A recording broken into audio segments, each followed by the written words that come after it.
Hey everyone, welcome back to another Sound Only podcast.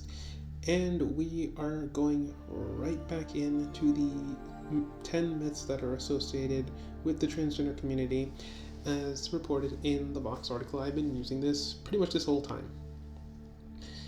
But this one's going to be a little bit different. Instead of doing one, we're going to do 3 myths. And this mostly is because of conversation I had with somebody on Twitter who was themselves trans but considered themselves a faker because they couldn't go through the transition, they couldn't go through medical transition. And the thing about it is that they were also deeply entrenched in a lot of internalized transphobia and self-hatred because of it. And so, yeah, I'm going to try to make this video basically to see if anybody does find it, because it's not likely, nobody really watches this channel anyway, so maybe somebody will find it and maybe it will help them so they don't end up in that situation too. Alright, so the myths we'll be looking at today are: transitioning is as simple as one surgery. Myth number 5, all trans people medically transition. And myth number 7, children aren't old enough to know their gender identity. Now, the reason why I'm doing 7 in addition to this is because the person on Twitter was actually a teenager and they believed they were not old enough to know this about themselves. And this is why I feel that one is so important, because this is a myth that's been perpetuated to sort of keep trans youths from, going forward with it and telling them that you don't know, you're too little, and then let them pass puberty and then they have to go through years of gender dysphoria because of it. So let's get started. Transitioning is a long, complicated process that involves far more than medical procedures.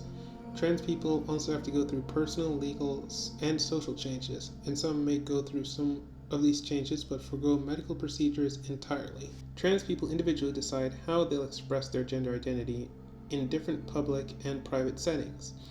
They may decide to be fully open with some people but cautious with others.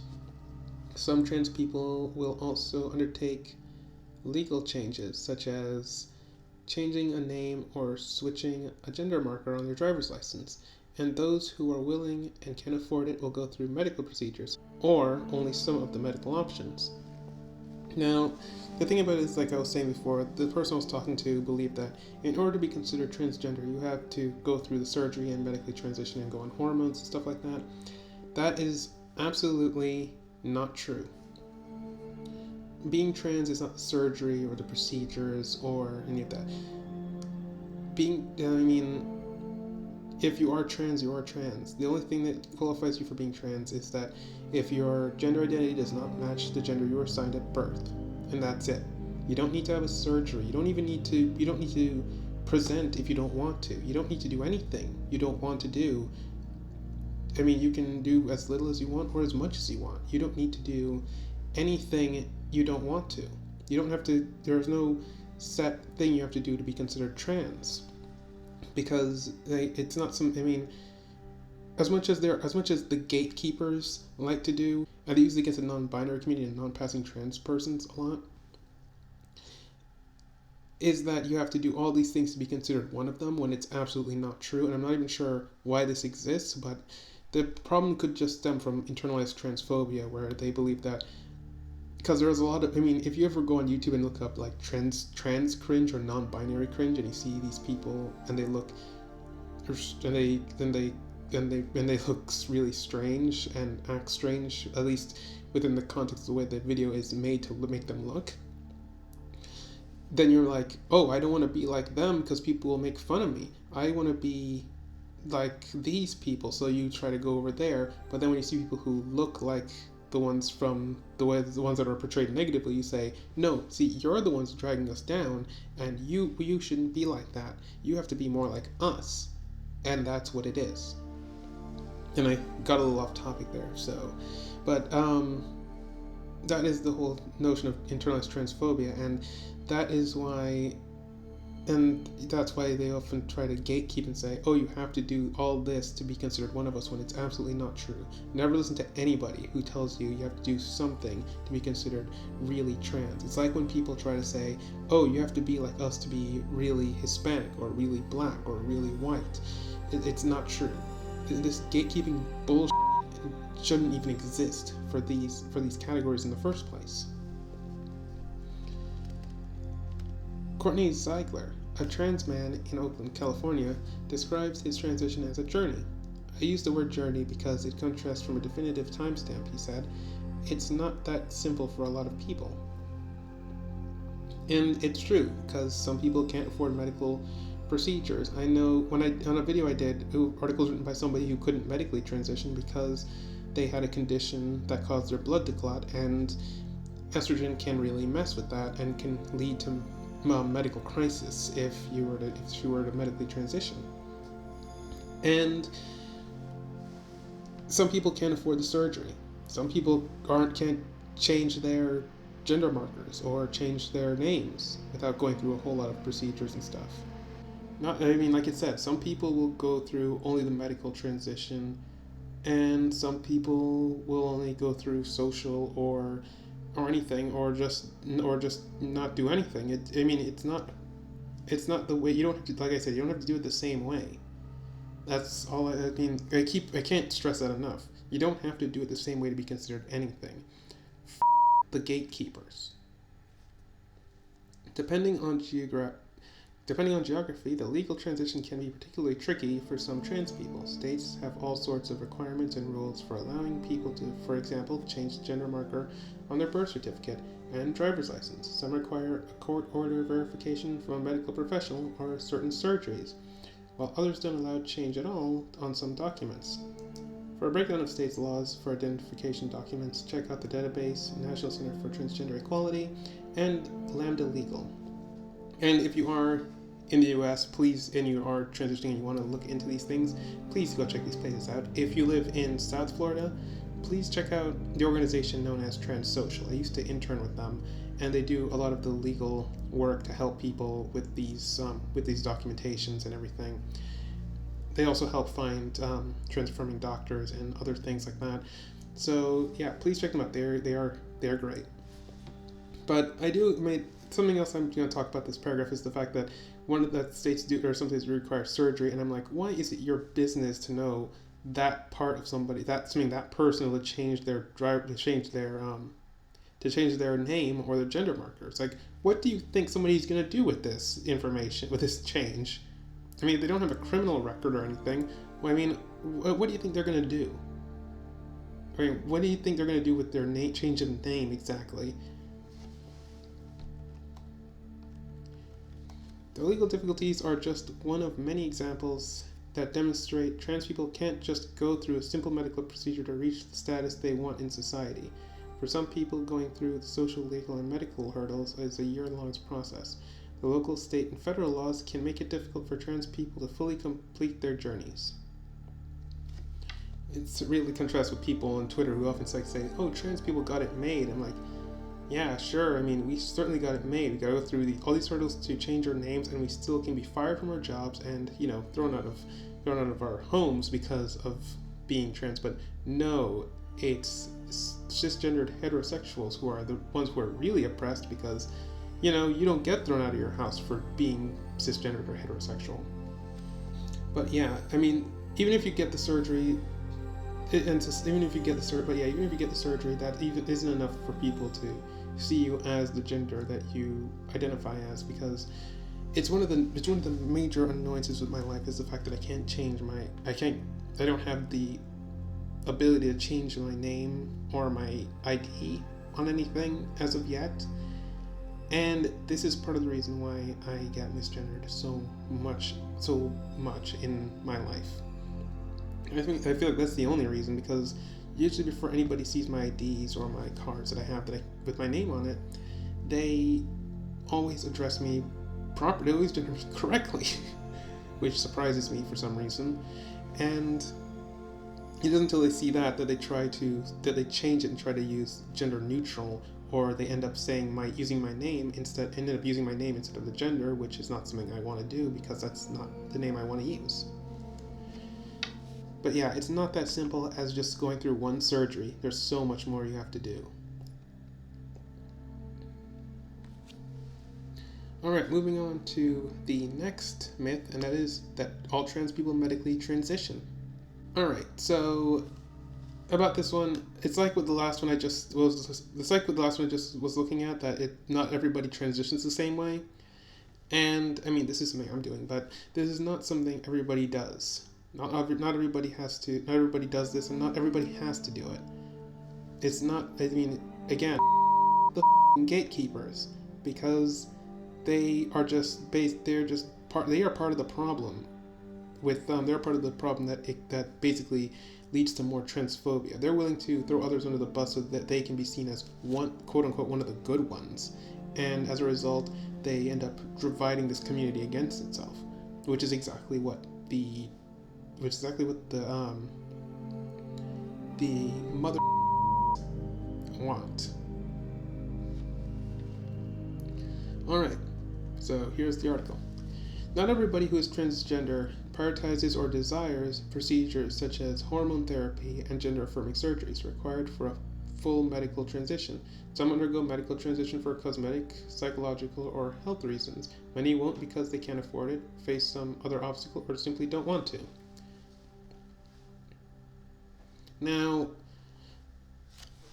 in 2011, National Transgender Discriminatory Survey found that 61% of trans and gender non-conforming respondents reported having medically transitioned. 33% said they had surgically transitioned. About 14% of trans women and 72% of trans men said they don't ever want full genital construction surgery. Now, I am actually in that 14%, actually. I'm actually in that 14%. I don't plan on going through the surgery at all. I am on hormones, but I'm not going to go through the surgery because I don't want to. I simply just don't want to, because it's not really something I have an issue with. Some, but not all, trans people require but can't access medical care. They may, for instance, suffer from severe gender dysphoria, a state of emotional distress caused by how someone's body and gender they were assigned at birth conflicts with their gender identity. This condition, the American Medical Association noted in a 2008 resolution, can lead to distress, dysfunction, debilitating depression, and for some people without access to appropriate medical care and treatment, suicidality and death.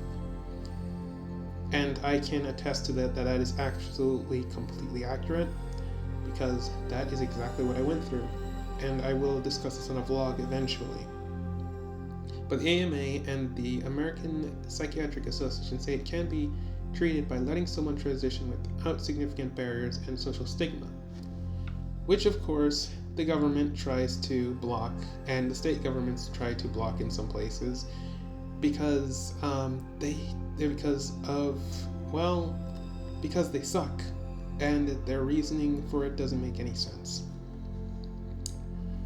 But trans people very often face discrimination in medical settings that prevent them from getting any type of care. Again, because they want us dead after all, and they don't like the idea of people being different. And this all stems from a colonial mindset. By the way, if you look at my "We're Exploding" video, you get the idea of what I'm talking about. In a national survey published by various LGBTQ groups in 2010, 90% of trans and gender non-conforming people said they were refused care because of their gender identity or expression. 28% of trans and gender non-conforming respondents said that they were subject to harassment in medical settings, and 2% said they expected violence. This led to delays in care for many people. 20% said they postponed medical care when sick or injured due to discrimination. And yes, this is a rampant problem. There are examples of where I remember hearing a story of somebody who had to go to a mental hospital because of the fact that they were suicidally depressed, because they were saying that they wanted to commit suicide. And even though they told the staff that they were transgender, they refused to address them by their name. They refused to address them by their name, but only used their dead name, refused to use their pronouns, and even put them in a place that was unsafe, basically, and subjecting them to more psychological abuse than they were already suffering. The medical community is not very accepting, at least not in a lot of places. I mean, I'm lucky enough not to encounter this problem because I live in a deep blue part of the state I'm in. So, but it's not so good anywhere else because this is more or less due to lack of education on the subject, and in some states they want to not have sex education at all, much less talk about different gender identities or different sexual orientations. And this is what leads to this kind of discrimination and stupidity. In 2016, the Obama administration clarified that Obamacare regulations explicitly prohibit anti-transgender discrimination for medical providers and insurers, so the type of discrimination trans people face in the past is now illegal. The issue with that is that Trump is trying to undo it, and I don't understand those people who like to say they're those so-called trans for Trump people, because I think those are all just fake accounts, because he's been doing a whole lot to actually roll back any type of progress made by the trans community. We cannot serve in the military, and he's trying to make it legal for employers to discriminate against us. And yeah, that kind of bull. Like, he doesn't care. Don't, if you're trans in the LGBT community at all, do not vote for him. Seriously, you are only hurting yourself and everybody else. Still, access to healthcare remains a major issue for LGBTQ groups. For organizations like the National Center for Transgender Equality, getting all trans people into life-saving healthcare, whether it's by overcoming financial hurdles or discrimination, remains a major goal. But if the public and policymakers aren't aware of the kinds of issues trans people face in healthcare, it makes it much more difficult to communicate why this is part of a serious problem. And that is exactly what I was just saying, because of the fact that there's a lack of education and a lack of interaction, or a lack of anything that could. There's a lack of, how can I say, visibility of this problem. Nobody talks about it, and as a result, people are dying because of it, or being subjected to further psychological damage because of this ignorance. And it does need to stop. But for some reason, the policymakers and the public don't want to listen, because of the fact that most people in the trans community are seen as, in some cases, are seen as sex objects and nothing more in a lot of places. And it's terrible because they want to, but at the same time they don't want us to have equal rights. So it's like that. They don't even want us to have even access to to adequate health care. So they can, so yeah, it's awful. So yeah, it's really terrible, and it shouldn't even be like this. But this is why it's so difficult. This is why the myth of all trans people medically transition is just that, a myth, because not all of us can. Some of us can't get help from medical professionals or from psychological professionals, and as a result, never get a chance to. And then we live in absolute misery for years and years, and then who knows? And then who knows where that will end? And that's not even getting into the fact that even if you do have health insurance, the health insurance may not cover it, and depending on who you use, and even then, I'm not sure if Medicaid or any public healthcare service actually covers it either. I'm not too sure about that either. So you may end up like paying out of pocket, and if you're already below the poverty line, then it's going to be difficult to afford.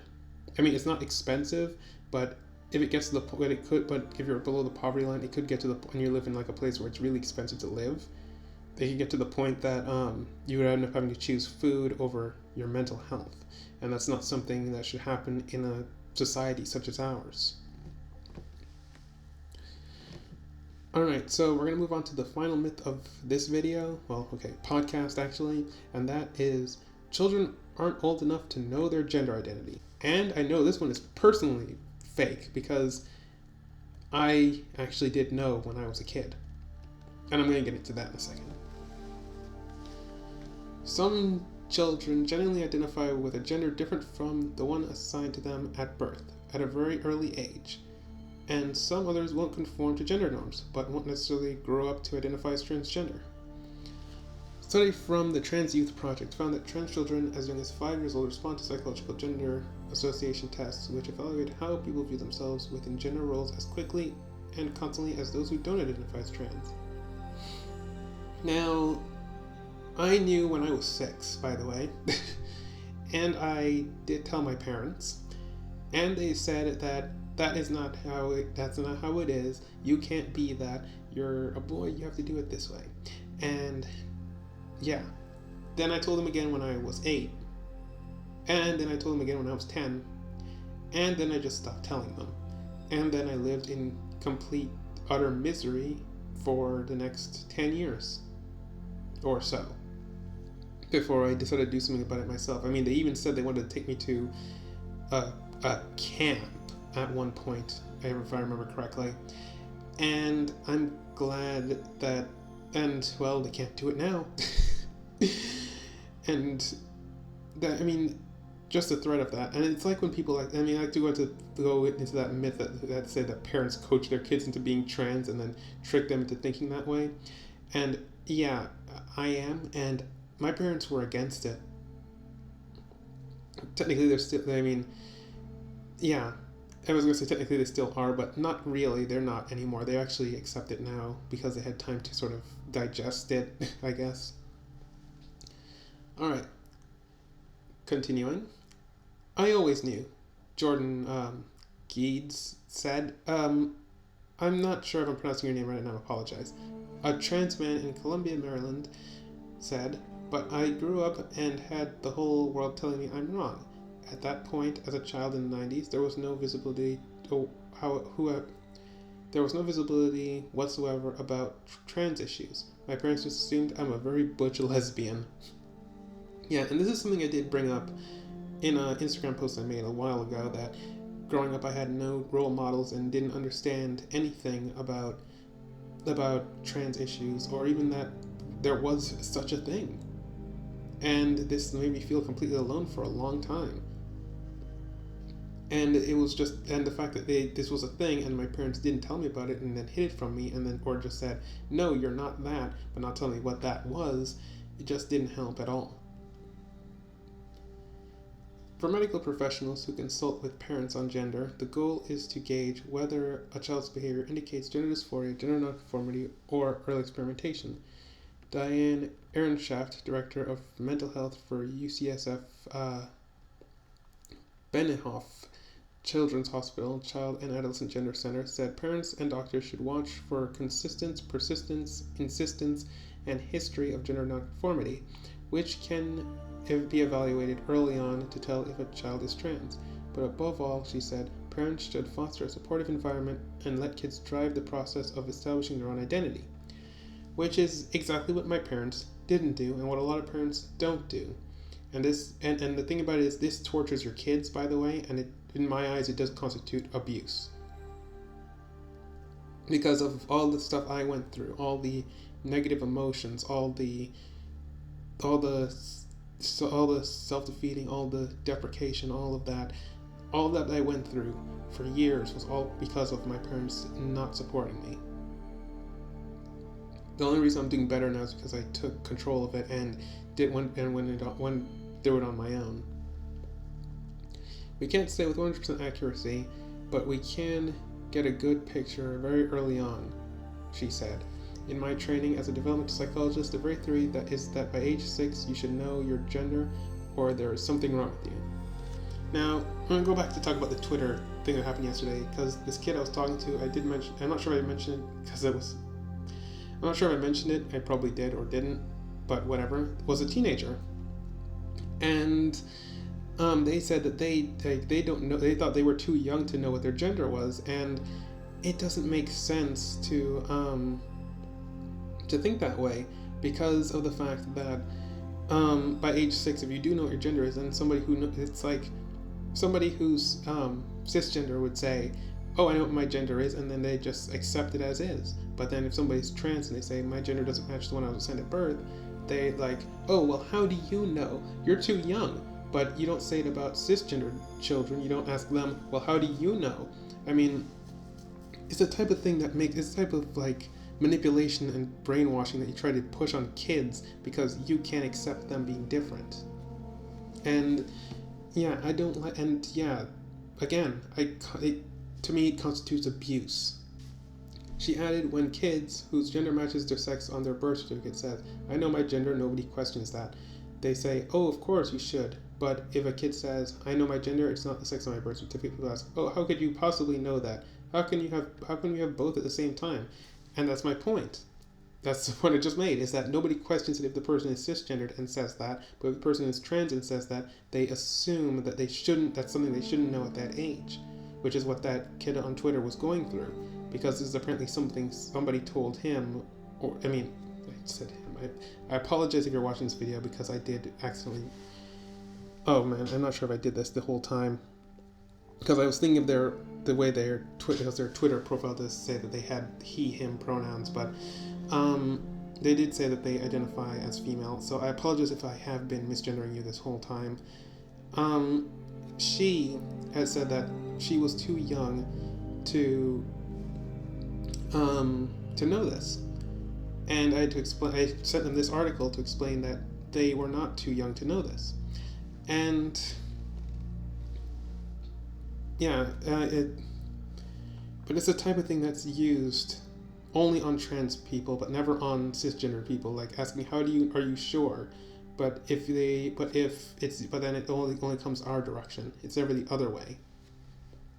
Fostering a supportive environment can be crucial to preventing some of the worst socioeconomic and health outcomes linked to gender dysphoria. In 2011 National Transgender Discrimination Survey found that trans and gender nonconforming people who are rejected by their families are nearly 3 times as likely to experience homelessness, 73% more likely to be incarcerated, and 59% more likely to attempt suicide. Now, the thing about it is, the ones that do bother, I mean, this all bothers me, but the fact that you're 3 times as likely to end up homeless and 73% more likely to be incarcerated are very particularly dangerous. The 59% who are more likely to attempt suicide is also equally dangerous, but the first two do tie into a video I did on human trafficking and transies, because the fact that so many of them end up on the street or end up ending up on the street it's a major gateway to human trafficking, where a lot of trans youths do end up. And being incarcerated, I mean, the thing about it with our system, the way our system works, is that they don't put you in the one you in the jail you identify as. They put you in the one your gender mark on your birth certificate says, even if you haven't changed it, or even if you have changed it in some cases. If you're a trans woman, they'll put you with men, and that's just a gateway to sexual assault. And I understand why people do that type of thing. This is why it's important to be supportive of trans kids, because not being it can lead to so much more problems, and it can lead to them getting killed, and it can lead to them getting sexually assaulted or killed, or even attempting suicide. It's absolutely imperative that they are supported no matter what. And like I said, if you don't, you are an abusive asshole.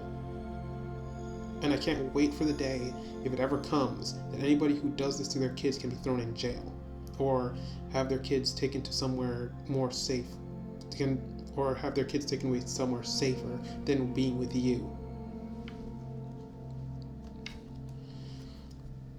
And that's among the population that already reports many grave outcomes. The 2011 National Transgender Discrimination Survey found trans and gender nonconforming people are nearly 4 times as likely to live in extreme poverty as a general population. A 2013 report by the New York City Anti-Violence Project found trans people, particularly trans women of color, face some of the highest rates of hate violence and murder in this country. And I did talk about this in a previous video, where I mentioned that over the last year, there have been 18 murders of trans women, and 17 of the 18 were trans women of color. And it's particularly dangerous because of the fact that there's a lot of transphobia in the Black community, and I did cover this in a recent video to explain where that all stems from. Please go look at it so you get a good idea of what I'm talking about. A 2014 study by the Williams Institute and American Foundation for Suicide Prevention found that 46% of trans men and 42% of trans women have attempted suicide at some point in their life, compared to 4.6% of the general population. Now, this one is particularly bothering because it's a place where I've been in my life, and there was this whole thing going around Twitter saying about how trans people have like this really high suicide rate, and they blame it on them being trans for that happening. And it's not because we are trans that we have a high suicide rate or high rates of depression or anxiety. It's because we have situations where families don't approve, and then they don't support us, or they kick us out and put us in dangerous situations, or send us to conversion camps, or the fact that we can be fired or thrown out of our homes. That's why we suffer from greater risks of mental health. And it's not because we're trans. It's because society hits us with everything. That's why. There's a reason why there's such a high level of depression among minorities, for almost the same reason. We get hit hard by everything else in society, because and a lot of it's unfairly stacked against us. So creating a supportive, flexible environment for kids, regardless of whether they grow up to be trans, gender nonconforming, or another identity, can be very important in making sure gender dysphoria and any related problems don't lead to horrible socioeconomic and health outcomes later in life. And again, if you don't support your trans kids, you're an abusive asshole, and I hope your kids can actually survive that, and can actually become functioning people in the world, and then they leave and have nothing to do with you ever again. And you can die alone, and think about the fact that the reason why nobody wants anything to do with you, and why your kids abandon you, is because it was your fault for you being an abusive asshole.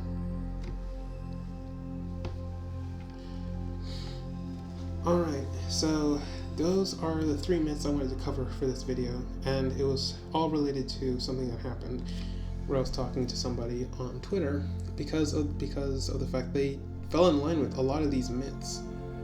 And I made it clear, and it's why I wanted to do this, in case anybody else comes across themselves thinking about these myths and thinking that they're true, or anybody who's outside the community thinking about these myths and thinking that they're true. They're not. They're obviously not. And take this as an educational moment, and that's why I did 3 instead of 1, because I felt like these were the most important ones to cover right now. So, yeah, hopefully if you listen to this whole thing, hopefully you learned something important. If you have transgender kids, hopefully you learn that the best help you can give them is to support them.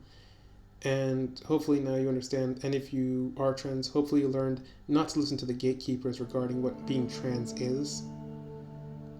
And if you're a gatekeeper, f*** you, and hope you listened to know why you shouldn't, and why you're such, and hopefully you listened and know why you're such an asshole. Alright, so that does it for this entry of this podcast. So thanks for listening, and be sure to check out my other videos, those Prize Box Personals videos, or Challenge Prize Gaming and Prize Box Reacts, and check out my main channel, The True NDM. So again, thank you for listening, and stay jamming, everyone.